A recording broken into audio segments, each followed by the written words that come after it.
of focusing on winning arguments, we're teaching the basic fundamentals of sales and marketing and how we can use them to win in the world of politics, teaching you how to meet people where they're at on the issues they care about. Welcome to The Brian Nichols Show.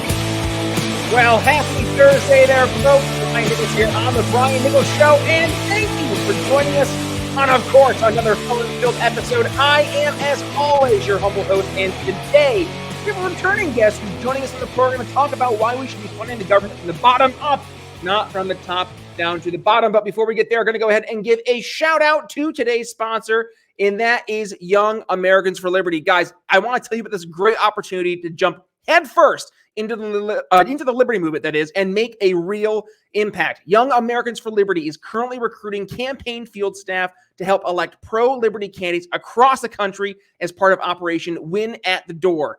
These principal candidates are dedicated to fighting for gun rights, keeping our troops home, parental rights and education, criminal justice reform, ending our senseless spending, and many other winning liberty policies.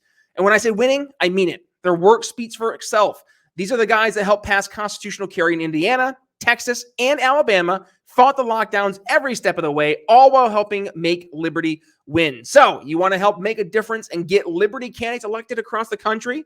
If you want to be a part of the fight and actually make an impact in our insane political climate here in 2022, you can join one of these campaigns now through November 8th, gas covered, housing fully provided, and you'll be compensated a total of $2,800 a month for your work on the campaign trail. Interested? Go to briannicholsshow.com/YAL to apply and make a real change in this country today. That's briannicholsshow.com/YAL. Let's make liberty win. One more time, briannicholsshow.com/YAL. All right, folks. So I mentioned it. Yeah, returning here onto the program, we're going to take a 90-degree turn, and that is with the one, Fred Eberlein. Fred, welcome back to the program.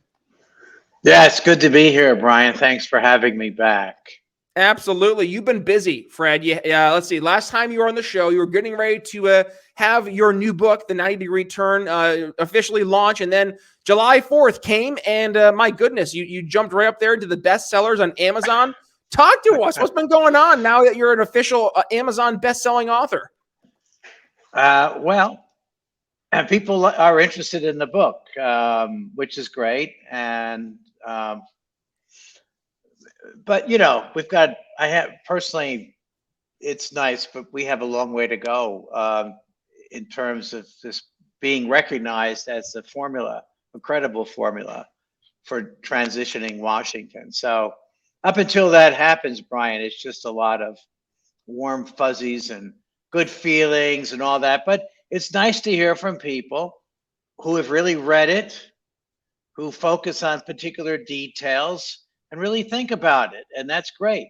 So since I've launched the book, I've also recently introduced a website, The 90-Degree Turn. And I'm blogging there. I wrote my first blog about 10 days ago. I wanted to have another one. I'd like to do one a week, actually. But I came down with COVID, so that got in the way a bit. But my first blog title of it is what I did wrong, or where I went wrong, excuse me. So my philosophy is to take on criticism, constructive criticism. And in this first blog, I refer to one of the first reviews, actually the first review written on the book by a gentleman by the name of Steve Levine. Yeah, that's the blog right there, where I went wrong.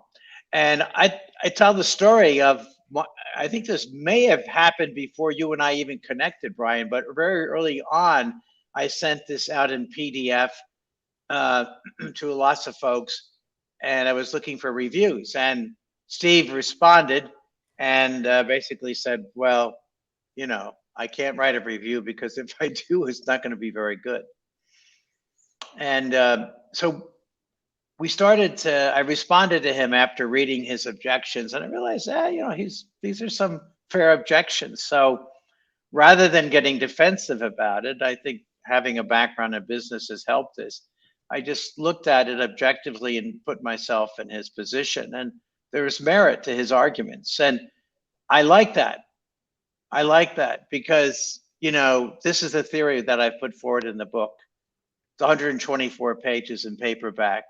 I don't go into every last detail. So it kind of lends itself to criticism.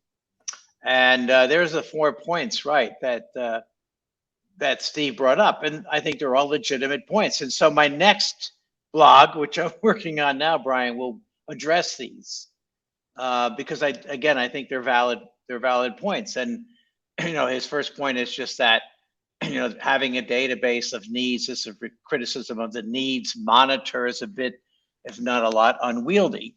And that's true. So how do you do that? How do you make that work, right? And then he goes on to make other criticisms, thinking of how things work today.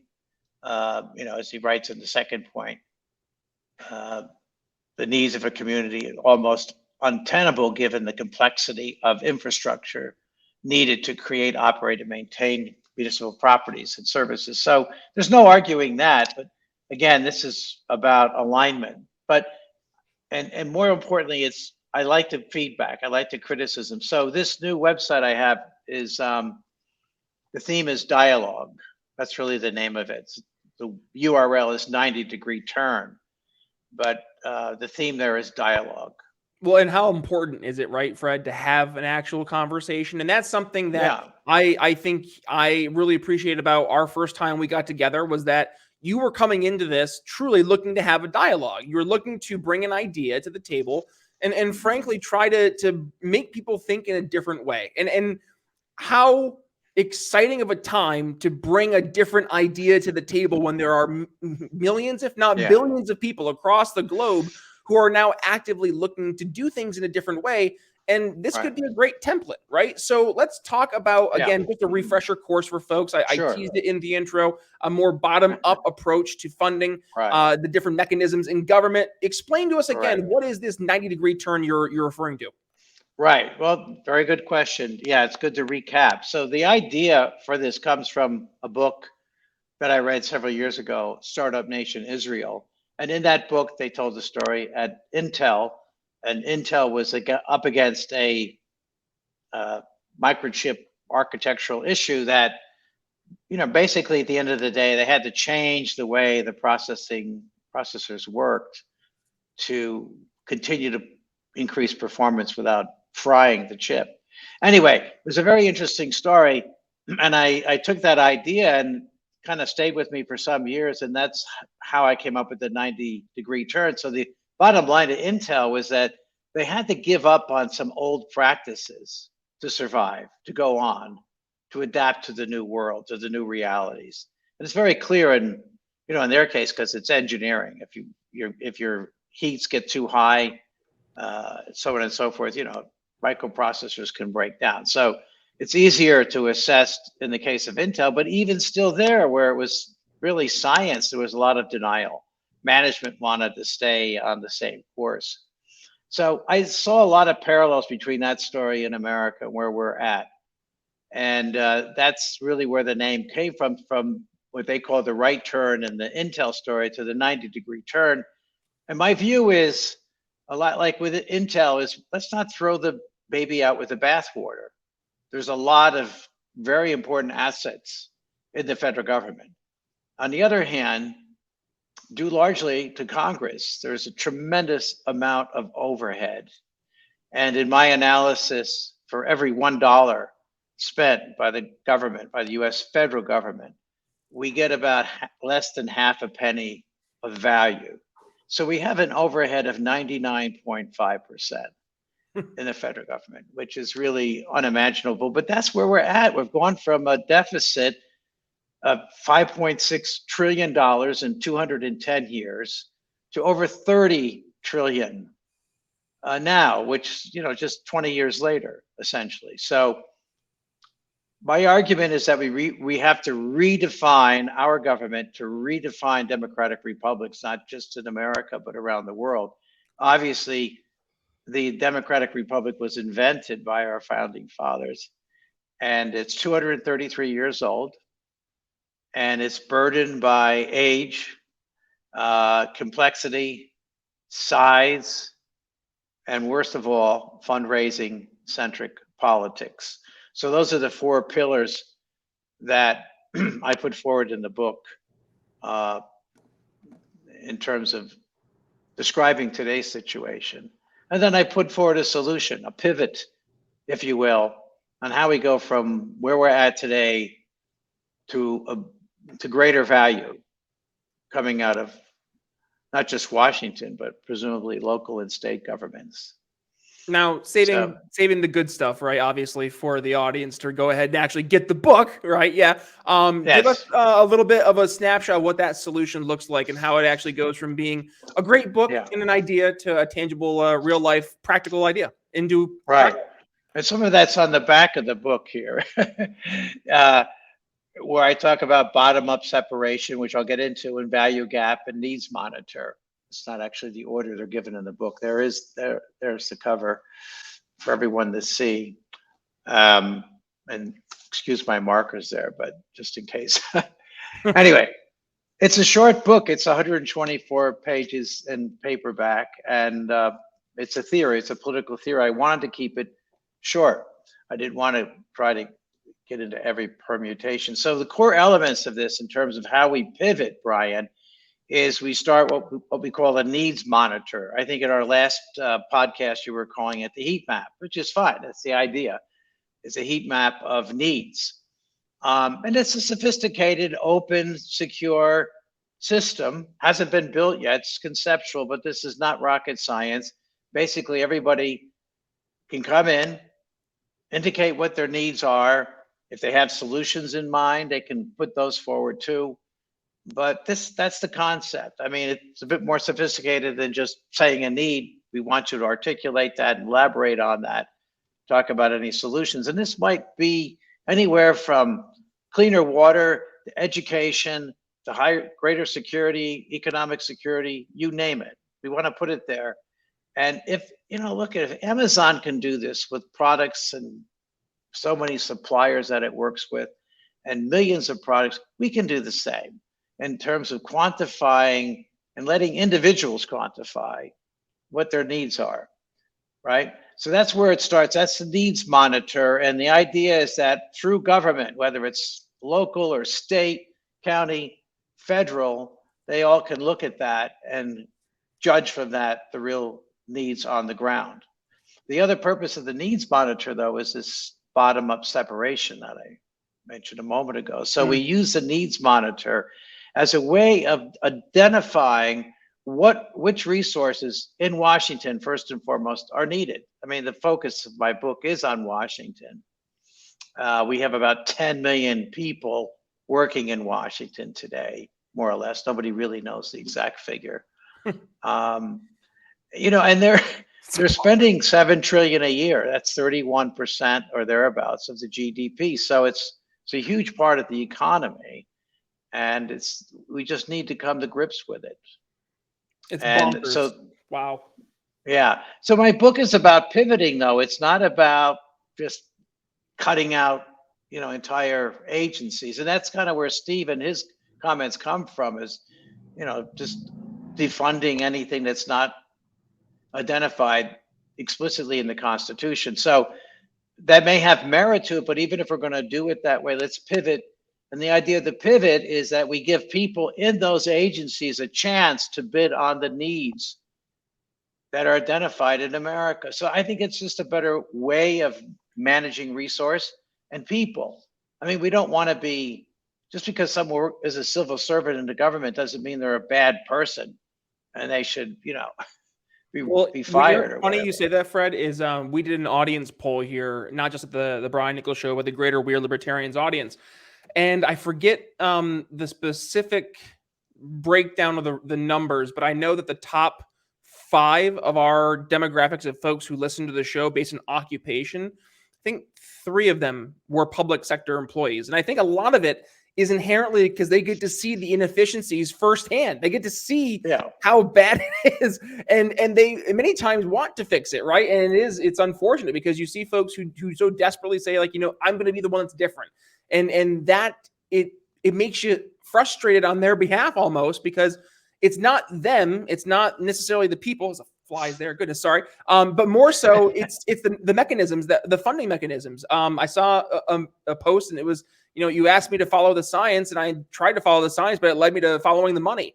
And that's so true when you look at anything in terms of how the government goes out and spends its money. So, I mean, yeah, it is. It's one of those unfortunate realities that it's very, I won't say impossible. It's almost impossible, it feels, but it's very difficult to change this leviathan of a federal government, to your point, spending $7 trillion a year. It's just bonkers to me. Well, particularly when you see how much of it is overhead. So talk to us about that. Well, I mean, that's what my analysis says. I did a deep dive of sorts on healthcare.gov, but I looked at other aspects of the government, including even those that report on the bad things, like the Inspector General's office. They give themselves credit on potential savings. I mean, so to see that the very entity that's charged with keeping us all on track and integrity and accountability is there by their own methods spinning the numbers. That's frightening. So the spinning happens everywhere, even at the Inspector General's office. I mean, again, they're giving themselves in their reports to Congress, and I'm pretty certain Congress has approved this. They award themselves credit. I don't think anyone gets a bonus necessarily, but they give themselves credit on recommendations they've made and the potential savings that can come from that. To say, here's an idea, Brian, and oh boy, if you implement this, you're going to save $5 million a year. And then I go and put that in my ledger. I say, Brian, $5 million a year. It's not really an accurate statement, particularly if you don't implement that change. One report I saw in DOL, Department of Labor, I think I brought this up in our first podcast. It's still shocking to me, but was no charts on things completed, but 9 pages in the appendix of projects or recommendations not implemented. So that's like our government. It's so much motion and just little tiny bit of action. And it's become, it's really become a problem at so many levels, and we have to fix it. So that's what I put this forward with: malice towards nobody. Yeah, I have malice towards no party, no person. It's a systemic issue brought about by everyday human beings who were motivated by sometimes bad things like lots of money and all that. Incentive structures matter, and they're real. Like, I don't know why sometimes we pretend that's not the case when we talk about the public sector, but if anything, it's even more so real in the public sector. So yeah, let's acknowledge that. And with that, to your point, try to develop a system that addresses that. So Fred, we're already hard pressed for time here. So with that being said, let's do this. Direct folks to where they can find this awesome new book, The 90-Degree Turn, but also we have a lot of projects that are, as you mentioned, coming down the pike here. You have your new blog, but also rumor is you're starting a podcast. Talk to us about that. Yeah, that's right. Well, thanks for bringing that up. I almost forgot. So as part of the dialogue, I'd really like to have people on my podcast that have read the book and have feedback, criticism, like Steve does. So that's what I want to do and I'm doing that. I'm planning that. One of the first podcasts will be actually with my brother, who played a role in helping me to write the book. And you'll hear that there's a lot we don't agree on, but it's healthy. It's healthy dialogue. And that's what this is about, is just putting this theory out there, letting people say, here's what I like, here's what I don't like, and trying to make it better. So the website and the dialogue and all the blogs I'm writing and podcasts is really to build out and, let's say, put some definition behind the theory. That's the goal.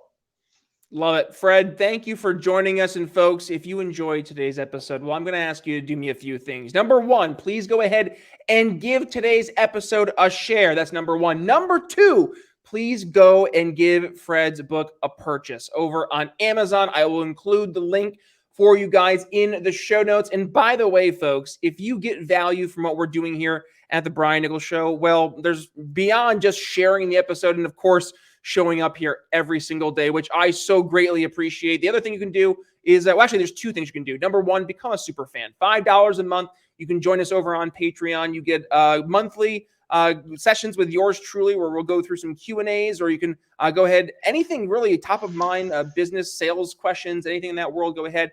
Feel free to ask away. Also behind the scenes content. So $5 a month over on Patreon, or if you're interested in making a one-time PayPal donation, I appreciate it. It goes right back into the show. It allows us to have folks like Fred return here on the program to talk about the 90-degree turn and all these awesome new ideas that can help solve the problems that we see out there. So folks, if you'd be so willing, briannicholsshow.com/support, $5 a month over on Patreon, or a one-time PayPal donation. I greatly appreciate it. Other than that being said, folks, thank you for joining us. If you missed yesterday's conversation, well, no worries. I'll make sure I include the link right here for you below on YouTube, or if you're over on the podcast version, I'll include it there over at briannicholsshow.com. But we had a great conversation with Jorge from Students for Liberty, talking about how we can learn about the rules of inflation from none other than Venezuela, his home country. So if you're interested, again, I'll include that right here below for YouTube. But other than that, folks,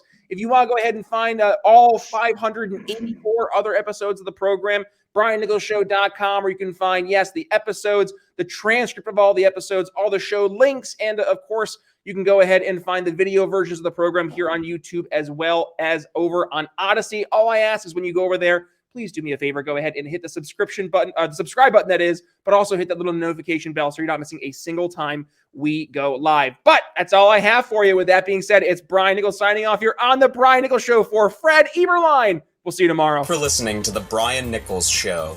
Find more episodes at briannicholsshow.com.